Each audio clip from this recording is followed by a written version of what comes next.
One to one ஆன்மீக நேயர்களுக்கு அன்பு வணக்கம். நம்ம சேனலில் தொடர்ந்து ஜோதிட விழிப்புணர்வு நிகழ்ச்சிகளை பார்த்துட்டு வரோம். அந்த வகையில் இன்றைக்கி நாம் பார்க்க போகிறது, தன்னுடைய வாழ்க்கை பாதிக்கப்பட்டாலும் பரவாயில்ல, அடுத்தவர்களுக்காக வாழணும், இந்த சமூகத்துக்காக வாழணும், எவ்வளோ பெரியவர்களாக இருந்தாலும் பரவாயில்ல, நியாயத்தை மீறி நியாயத்துக்கு புறம்பாக நடந்தவர்களை எதிர்த்து போராடணும் அப்படிங்கிற ஒரு எண்ணம் இருக்கிறவங்களுக்கு எந்த மாதிரியான கிரக அமைப்பு இருக்குங்கிறது தான் முக்கியமாக பார்க்க வேண்டியது இருக்குது. இது ரொம்ப பார்க்கவே வேணாம். மற்றவர்களுக்காக ஒருத்தவங்க உழைக்கிறாங்கனாலே அவங்க ஜாதகத்தில் சனி வலிமையாக இருந்தாலே போதுமானது. இப்போ வலிமையாக இருந்தால் போதுமானது அப்படிங்கிறத அப்படின்னு பார்க்கும்போது, இப்போ சனி ஆட்சி பெற்றிருக்கலாம், உச்சம் பெற்றிருக்கலாம், அல்லது சனி 7ஆம் இடத்தில் இருக்கலாம். ஏன்னா சனி ஆட்சி பெற்றிருந்தால் அது சொந்த வீட்டு பலம்னு அர்த்தம். அடுத்தது உச்சம் பெற்றிருந்தால் அது அதை விட பெரிய பலம்னு அர்த்தம். அதுக்கப்புறம் பார்த்திங்கன்னா 7ஆம் இடத்துல இருந்தால் திக்பலம்னு அர்த்தம். இது நம்ம லக்னங்களுக்கு ஏற்ற மாதிரி பல விஷயங்களை நம்ம மாற்றி பார்த்தா கூட பொதுவாக எவ்வளோ பெரிய ஆளாக இருந்தாலும், எதிரி எவ்வளோ பெருசாக இருந்தாலும், நீதிக்காகவும் நேர்மைக்காகவும் தர்மத்துக்காகவும் போராடுபவர்கள் சனி வலிமை பெற்றவர்களால் மட்டும்தான் போராட முடியுங்கிறத முதல்ல தெரிஞ்சுக்கணும். சில பேர் என்ன சொல்கிறாங்க அப்படின்னு கேட்டிங்கன்னா, 6ஆம் இடத்தில் சனி இருந்தால் அவங்க தான் இந்த மாதிரி கேரக்டர் கொண்டவர்களாக இருப்பார்கள் அப்படின்னு சொல்கிறாங்க. ரெண்டும் கிட்டத்தட்ட ஏற்றுக்க வேண்டிய ஒரு விஷயந்தான். அதே சமயத்தில் 6ஆம் இடத்தில் சனி இருந்தவர்கள் மட்டும்தான் போராடுவாங்களா அப்படின்னு பார்க்கணும். 6ஆம் இடம்ங்கிறது எதை குறிக்கிறது அப்படிங்கிறத முதல்ல நம்ம எடுத்துகிட்டு பார்ப்போம். 6ஆம் இடம்ங்கிறதால நம்ம முதல்ல என்ன சொல்லுவோம், கடன், சத்துரு, ரோகம் அப்படின்னு சொல்லிடுவோம். இப்போ கடன்னா தெரியும், சத்துருன்னா எதிரி, ரோகம்னா நோய். இந்த மூன்றையும் குறிக்கக்கூடிய இடம்தான் 6ஆம் இடம். இந்த முக்கியமாக சொல்லக்கூடியது. அடுத்தது போட்டிகளில் வெற்றி பெறுறது, ஒருத்தங்கிட்ட கடன் வாங்குகிற கெப்பாசிட்டி நமக்கு இருக்கான்னு பார்க்குறது, தேர்தலில் வெற்றி பெறுறது, பணியாளர்கள் அமையிறதெல்லாம் ஒரு பக்கம் இருந்தால் கூட பொதுவாக ருணரோக ஸ்தானம்னு 6ஆம் இடத்தை சொல்லிட்டு போயிடுவாங்க இல்லையா. இந்த 6ஆம் இடத்தை பார்த்திங்கன்னா ஒருத்தனுடைய கடனை சொல்லுது, நோயை சொல்லுது, எதிரியை சொல்லுது. இதிலேருந்து அவன் விடுபட்டு வருவானா அப்படின்னு பார்க்கும்போது இதுக்கும் பழைய ஜோதிட நூல்கள் எல்லாருக்கும் தெரிஞ்ச புலிப்பாணியிலேருந்து நம்ம எடுத்துக்குவோம். அப்போ பழைய ஜோதிட நூல்களில் நிறைய விஷயங்கள் சொல்லப்பட்டிருக்கு இல்லையா. அதில் என்ன சொல்கிறாங்க அப்படின்னு கேட்டிங்கன்னா, சுபக்கிரகங்களுக்கு சில இடங்களில் பலம், பாவக்கிரகங்களுக்கு சில இடங்களில் பலம் அப்படின்னு சொல்லுவாங்க. அப்போ சுபக்கிரகங்களுக்கு எங்கெங்கெல்லாம் பலம்னு கேட்டிங்கன்னா, கூடுமான வரையில் பார்த்திங்கன்னா 5, 9 இந்த மாதிரி திரிகோண ஸ்தானங்களில் தான் சுபக்கிரகங்களுக்கு பலம். பாவக்கிரகங்கள் அப்படின்னு பார்க்கும்போது அது 6ஆம் இடத்தில் அமர்ந்தாலும் சரி, 6ஆம் இடத்தை பார்த்தாலும் சரி, இதுதான் மெயினாக நம்ம இந்த இடத்துல யோசிக்கணும். அப்போ 6ஆம் இடத்துல ஒரு பாவக்கிரகம் இருந்தால் அவர்களை அவர்களுடைய எதிரிகள், அவர்களுக்கு வரக்கூடிய நோய்கள், அவர்கள் சந்திக்கக்கூடிய பிரச்சனைகள் எதுவாக இருந்தாலும் ஒரு கட்டத்தில் அதிலேருந்து தப்பிச்சு வெளியில் வந்துடுவாங்க, அல்லது எதிரிகள் கடுமையாக பாதிக்கப்படுவார்கள் இப்படிங்கிற ஒரு விஷயத்தை நம்ம எடுக்கலாம்.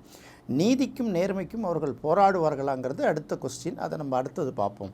அடுத்தது இதை பார்க்கும்போது 6ஆம் இடத்தில் ஒரு பாவக்கிரகம் இருந்தாலே போதும். அதாவது என்ன மாதிரியான பாவக்கிரகங்கள்? 6ஆம் இடத்தில் சூரியன் இருக்கலாம்.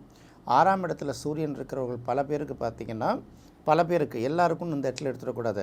6ஆம் இடத்தில் சூரியன் இருக்கும் பல பேர் அரசாங்கத்திலேயோ அரசாங்கம் சார்ந்த வேலைகளுக்கோ கொஞ்சம் அவர்களுக்கு எளிமையான ரூட்டில் கிடைக்கும். அது உயர் பதவியா சாதாரண பதவியா அப்படின்னு எடுக்கக்கூடாது. இது ஒரு சின்ன விதி தானே தவிர இதுக்கு நிறைய விதி விலக்குகள் இருக்குது. அந்த சூரியனை சனி பார்த்துக்கிட்டு இருக்கோம், அந்த சூரியன் சனியோட சம்மந்தப்பட்டிருந்தால் கிடைக்குமாங்கிறதுலாம் அது அடுத்த கட்டம். நம்ம அதை நோக்கி அடுத்தது தான் போக முடியும்.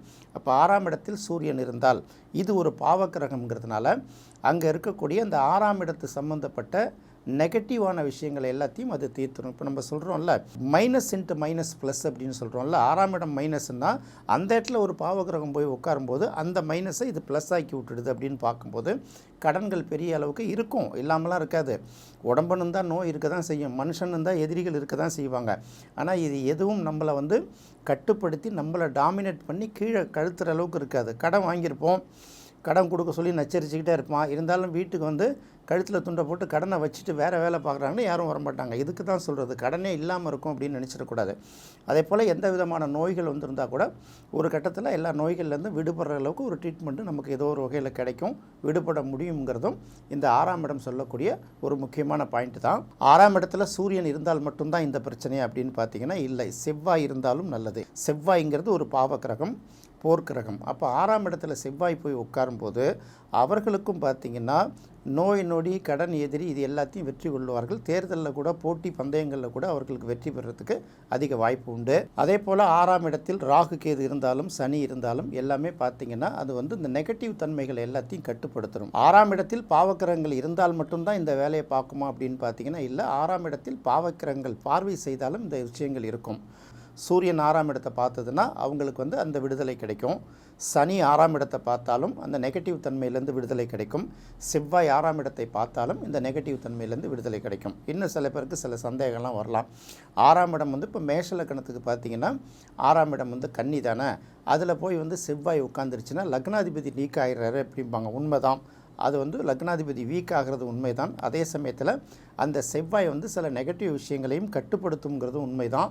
அதே போல் கன்னி செவ்வாய் கடலும் வற்றுங்கிற மாதிரி சில செல்வ சுகங்களை சில சொத்து சுகங்களை இழக்க வேண்டிய சூழ்நிலை வரும், நெருக்கடிகள் வருங்கிறது உண்மைதான். இதுக்கு மாற்று விஷயங்கள்லாம் நிறைய விஷயங்கள் இருந்தால் கூட எல்லாத்தையுமே பார்த்திங்கன்னா ஒரே ஃபார்முலாவில் வச்சு அடைச்சிடக்கூடாதுங்கிறதுனால தான் நம்ம ஒன்றையும் தெளிவு பண்ணிகிட்டே இருக்கோம். நம்ம ஏதோ குழப்புறோம் அப்படின்னு நினச்சிடக்கூடாது. இப்படியெல்லாம் குழப்புவாங்க, இதுலேருந்து தெளிவு அடையுங்க அப்படின்னு தான் சொல்கிறது. அடுத்து 6ஆம் இடத்தில் சனி இருந்தால் அவர்கள் வந்து எதிரிகளை எதிர்த்து போராடுவாங்க. எவ்வளோ பெரிய எதிரிகளாக இருந்தாலும் நீதிக்காகவும் நேர்மைக்காகவும் தர்மத்தை காப்பாற்றுவதற்காகவும் அவர்கள் போராடுவார்கள் அப்படின்னு சொல்கிறாங்க. இது தவறு. 6ஆம் இடத்துல சனி இருந்தால் எதிரிகளை எதிர்த்து போராடி வெற்றி கொள்வாங்கங்கிறத எடுக்கலாமே தவிர அவங்களுடைய நோக்கம் வந்து நியாயமாக தர்மமாக நீதியாங்கிறத நேர்மையாங்கிறத இந்த இடத்துல நம்ம உறுதியாக சொல்ல முடியாது. யார் அப்படிப்பட்டவர்கள் போராடுவார்கள் அப்படின்னு கேட்டிங்கன்னா, நிச்சயமாக சனி வலிமையாக இருக்கிறவர்கள் வந்து நீதிக்காகவும் நேர்மைக்காகவும் தர்மத்துக்காகவும் போராடுவார்கள், தன்னை அர்ப்பணித்து கொள்வார்கள். அப்படிங்கிறதுல எந்த சந்தேகமும் கிடையாது. இதே பார்த்திங்கன்னா இந்த சனி இந்த மாதிரி நிலைமைகளில் இருந்து தன்னோட சுயநலம், தன் குடும்பம், தன்னுடைய பர்சனலுங்கிற ஒரு விஷயத்தில் மட்டுமே போராடிக்கிட்டு இருந்தாங்கன்னா அவர்கள் வந்து முன்னேறுற மாதிரி தோணுனா கூட நோக்கம் வந்து ஃபெயிலியர் ஆகிடும். சொல்லுவாங்கள்ல, ஆப்ரேஷன் சக்ஸஸ் பேஷண்ட் டெட்டுங்கிற மாதிரி ஆகிடக்கூடாது. அப்போ நீங்கள் என்ன முயற்சி எடுக்கிறீங்களோ அதுலேருந்து என்ன எதிர்பார்க்குறீங்களோ அந்த நோக்கமும் நிறைவேறணுங்கிறது ரொம்ப முக்கியமாக பார்க்குறோம்ல. அப்போ சனி ஆட்சி பெற்றிருந்தாலும் உச்சம் பெற்றிருந்தாலும் இல்லை 7ஆம் இடத்துல திக்பலம் பெற்றிருந்தாலும் அவர்கள் வந்து கண்டிப்பாக நீதி நேர்மையை நிலைநாட்டுவதற்காக போராடுவார்கள். அது வந்து அவங்க இருக்கக்கூடிய சூழ்நிலையை பொறுத்து அந்த எந்த எக்ஸ்ட்ரீம் வரைக்கும் போகிறாங்க இதெல்லாம் பார்த்து அதை வச்சு தான் நம்ம முடிவு பண்ணணும். வெறும் 6ஆம் இடத்து சனி மட்டுமே அதில் வந்து போராடுவாங்க அப்படின்னு நம்ம எடுக்கக்கூடாது. அதுக்கு அடுத்தது பார்த்திங்கன்னா இந்த சனியோட என்னென்ன கிரகங்கள் வந்து சம்மந்தப்படுது அப்படின்னு பார்க்கணும். இப்போ சனியோட வேறு கிரகங்கள் சம்மந்தப்பட்டதுன்னு வச்சுக்கோங்க. சனியோட ராகு சம்மந்தப்பட்டிருந்தால் அவருடைய போராட்டத்துக்கு பின்னாடி ஒரு சின்ன சுயநலம் இருக்குங்கிறத மறந்துடக்கூடாது. அடுத்தது இந்த சனியோட கேது சம்மந்தப்பட்டிருந்தால் விரக்தியோட வெளிப்பாடாக இருக்கும் அவருடைய போராட்ட குணம்ங்கிறது. இதையும் நம்ம பார்க்க வேண்டியதாக இருக்கும். அதனால் ஒரு மனிதன் நீதிக்காகவும் நேர்மைக்காகவும் தர்மத்துக்காகவும் அதை நிலைநாட்டுவதற்கும் போராடுவதாக இருந்தால் அவனுக்கு கண்டிப்பாக கர்மதோஷம் இருக்குதாக வேண்டும். இதை கர்மதோஷம்னு எடுத்துக்கலாம், கர்ம யோகம்னு எடுத்துக்கலாம். அப்போ சனி வலிமை பெற்றிருக்கணும். உதாரணத்துக்கு இப்போ நீங்கள் மேஷ லக்கணத்தை எடுத்துக்கிட்டிங்கன்னா சனி வந்து அதுக்கு பகை. அப்போ இந்த இடத்துக்கு வந்து சனி மறைவிடங்களில் இருந்ததுன்னா நல்ல பலனை கொடுக்கும். மேஷ லக்கணத்துக்கு பகையாளி சனிங்கிறதுனால அது வந்து மறைவிடங்களில் இருந்தால் நல்ல பலனை கொடுக்கும். அதே போல் சனி வந்து எந்தெந்த லக்கணத்துக்கு பகையோ அந்த லக்கணத்துக்கு வந்து சனி மறைவிடங்கள் இருந்தால் ஓரளவு நல்ல பலனை கொடுக்கும். எந்த லக்கணத்துக்கு சுபரோ அங்கு வந்து மறைவிடங்களில் இல்லாமல் இருந்தால் அது வந்து இந்த நீதி நேர்மை இந்த மாதிரி குணங்களை கொடுக்கும். சாதனைங்கிறது தனி. என்ன நேயர்களே, இந்த நிகழ்ச்சி உங்களுக்கு ரொம்ப பிடிச்சிருக்கும்னு நினைக்கிறேன். மீண்டும் மற்றொரு சுவையான நிகழ்ச்சியில் சந்திக்கலாம். நன்றி, வணக்கம்.